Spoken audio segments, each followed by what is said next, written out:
Bonjour et bienvenue dans cette nouvelle vidéo où on va parler d'un trouble du comportement alimentaire dont le nom est assez connu de tous mais qui est très stéréotypé et très mal connu au final. Je vais parler de l'anorexie.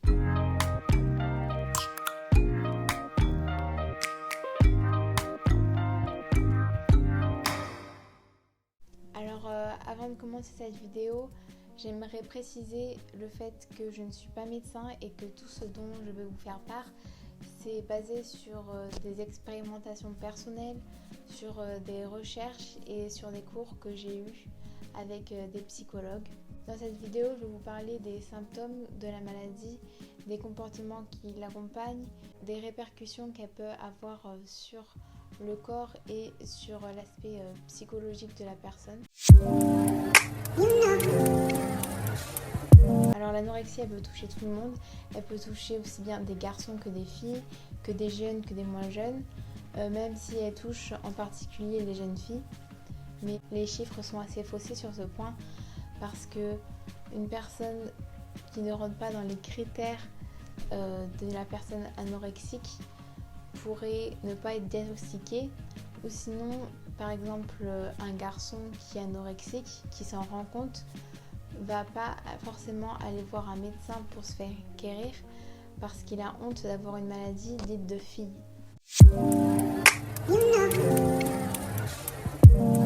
Cette maladie est caractérisée par une perte de grossir et par un plaisir de perdre du poids. Elle peut être caractérisée aussi par une dysmorphophobie, c'est-à-dire un décalage entre ce que l'on voit de son corps et ce qu'il est vraiment. Ce phénomène est surtout observé chez les personnes ayant perdu beaucoup de poids en peu de temps, par des croyances erronées, comme par exemple le fait que de manger des féculents le soir serait nuisible et ferait grossir, ce qui est totalement faux.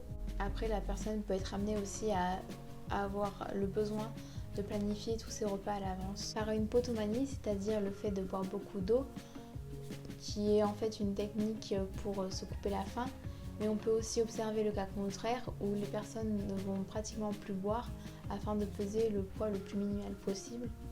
Des pensées omniprésentes autour de la nourriture. Moi par exemple, quand j'étais au plus profond de la maladie, je regardais sans cesse des vidéos de personnes qui mangeaient des aliments plutôt caloriques. Ensuite, on peut observer un déni des troubles, ce qui ne va faire que accentuer la difficulté de la prise en charge de la personne. Ensuite, on peut observer différents comportements que la personne anorexique pourrait avoir, comme par exemple une restriction, une sélectivité, une potomanie, où on peut observer aussi le cas contraire, où une personne ne va pratiquement plus boire pour peser le poids le plus bas possible. Il peut aussi y avoir le fait de mâcher beaucoup de chewing-gum, pareil que la potomanie, dans le but un peu de se couper la faim et de faire croire à son cerveau qu'on mange. Avoir des comportements compensatoires comme faire beaucoup de sport. Ensuite, il peut aussi s'observer des crises de boulimie. À ce moment-là, on parlera d'anorexie boulimique, qui est en fait un penchant de la maladie où la personne va ingurgiter beaucoup d'aliments assez caloriques en peu de temps pour ensuite avoir des comportements compensatoires comme faire du sport, jeûner ou se faire vomir. L'anorexie, elle pourrit la vie de la personne sur différents aspects, comme par exemple l'aspect psychologique. Elle peut entraîner de la dépression, de l'anxiété. Elle affecte l'affirmation de soi et l'estime de soi, c'est-à-dire que la personne anorexique va prendre un peu confiance en elle car elle réussit quelque chose dans sa vie, alors qu'en fait ce n'est pas une réussite, mais elle croit qu'elle contrôle sa vie, qu'elle contrôle son poids, et cela ne fait qu'exacerber sa confiance en elle. Ensuite, la maladie peut entraîner une diminution de l'expressivité émotionnelle. De plus, la maladie elle peut renforcer ou faire apparaître un perfectionnisme en manque de flexibilité mentale, c'est-à-dire que la personne ne va pas accepter les changements de dernière minute.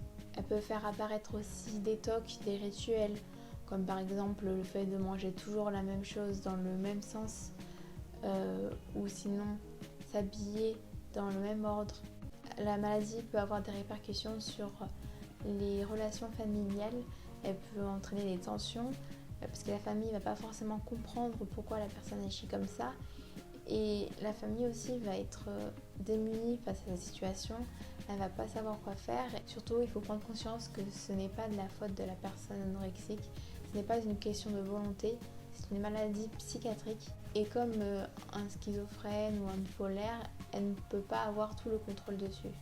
Alors une des façons de ne pas sombrer dans la maladie, ou en tout cas d'essayer de s'en sortir, c'est de prendre conscience des répercussions qu'elle peut avoir sur le corps. Mais encore une fois, le déni peut agir comme une barrière à la guérison parce que la personne va toujours se trouver des excuses pour justifier l'apparition de ces symptômes.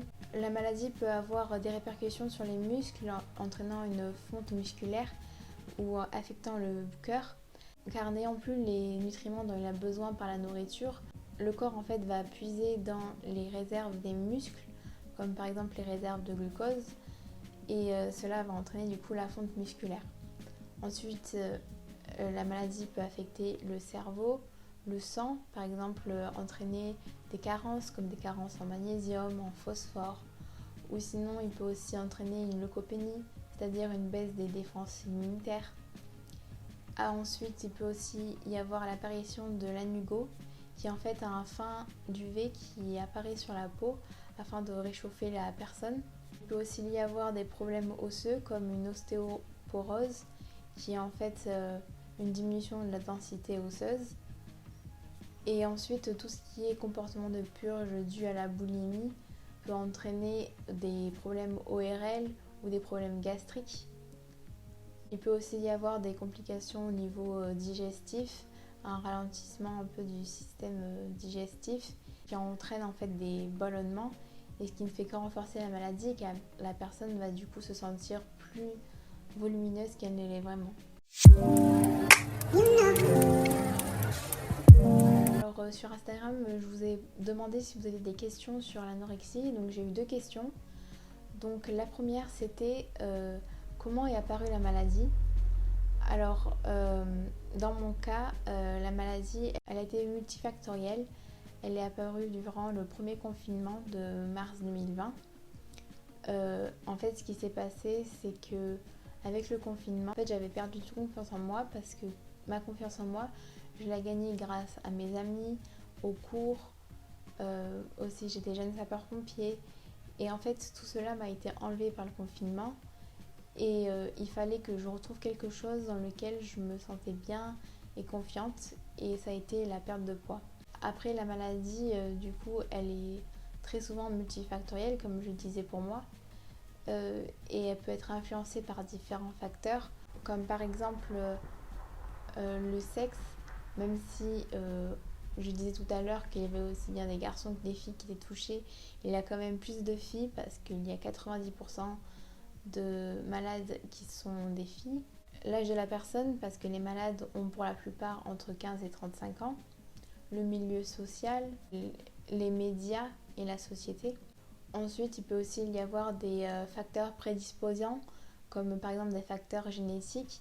Si par exemple on observe de l'anorexie ou de la dépression dans la famille, il y a des chances que la personne soit anorexique à cause de ces facteurs génétiques. Et microtraumatismes et traumatismes majeurs durant l'enfance peuvent aussi influer sur l'apparition de la maladie, ainsi qu'une maladie durant l'enfance.